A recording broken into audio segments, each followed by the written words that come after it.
Considerando haber perdido los reinos de Aragón y Valencia, y todos sus habitantes, todos los fueros, privilegios, exenciones y libertades que gozaban, añadiéndose ahora la circunstancia del derecho de conquista que de ellos han hecho últimamente mis armas, he juzgado conveniente, por mi deseo de reducir todos mis reinos de España a la uniformidad de unas mismas leyes, gobernándose todos por las de Castilla, derogar todos los referidos fueros observados por los reinos de Aragón y Valencia, siendo mi voluntad que estos se reduzcan a las leyes de Castilla. En 1707 han pasado 2 siglos de centralismo, se ha ido esfumando el recuerdo de Aragón como entidad independiente y el castellano ha seguido invadiendo las distintas hablas locales y suprimiendo muchas de las notas diferenciadoras. En 1713 se crea la Real Academia Española. Lo que antes podía no ser más que un reconocimiento tácito de que el castellano era la variedad correcta y selecta, se convierte en dogma oficial. Y desde entonces ya no se trata de presentar las modalidades aragonesas con igual derecho de vigencia que las castellanas. Después de la creación de la Academia, era difícil seguir afirmando que era tan correcta y digna de aprecio como la castellana, la lengua de Aragón. Por lo tanto, lo que se afirma ahora es que se trata de la misma lengua. Sus peculiaridades frente al castellano son consecuencia de distintas circunstancias políticas. Además de los decretos de nueva planta, hay que hablar también, en palabras de Jaume Tortella, de la nueva planta cultural, es decir, de las academias e instituciones privilegiadas por Felipe V y su hijo para centralizar y uniformar la cultura. Por ejemplo, la Real Academia Española se creó oficialmente en 1714 con una clara intención homogeneizadora, ya que se centró exclusivamente en el castellano. Pondrá el corregidor el mayor cuidado en introducir la lengua castellana, a cuyo fin dará providencias más templadas y disimuladas para que se note el efecto sin que se note el cuidado. De hecho, solo se planteó la diversidad lingüística cuando Josep Sieso de Bolea y Juan Francisco Escuder propusieron incluir voces del Reino de Aragón en el diccionario de autoridades, algo que tras un gran debate se aceptó, pero con algunas condiciones. La importancia de hacer uniforme la lengua se ha reconocido siempre por grande y es una de la dominación o superioridad de los príncipes o naciones.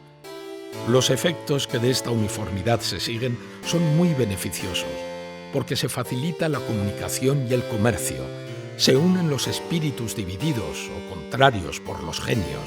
y se entienden y obedecen mejor las leyes y órdenes.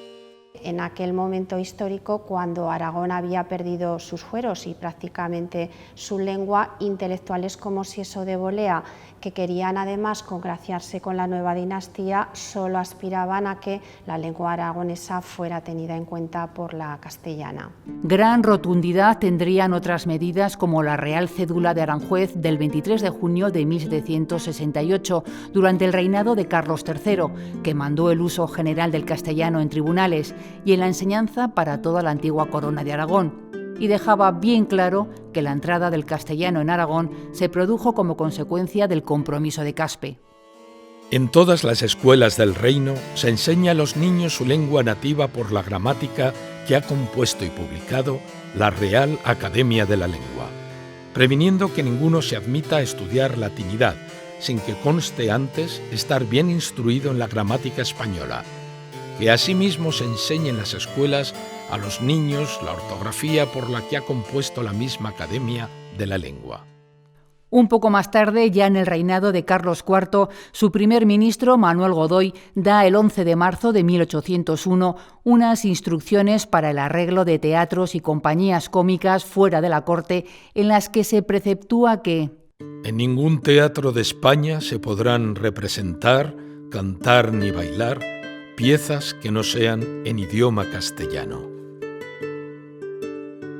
Son estos años en los que comienzan a sustituirse también términos históricamente unidos al derecho público aragonés, como las ordinaciones, que paulatinamente pasan a denominarse ordenanzas. Como un siglo antes se había impuesto sustituir el nombre de algunos gremios, como el aragonés parcheros, por el castellano pasamaneros. Durante la Ilustración, mientras Montesquieu alababa en sus cartas persas la convivencia del aragonés y catalán en las Cortes de la Corona de Aragón, o el manuscrito sobre la lengua aragonesa ponía a esta al mismo nivel que el castellano, catalán y portugués, el conde de Aranda prohibía la publicación de un libro sobre San Ignacio de Loyola por estar escrito en euskera.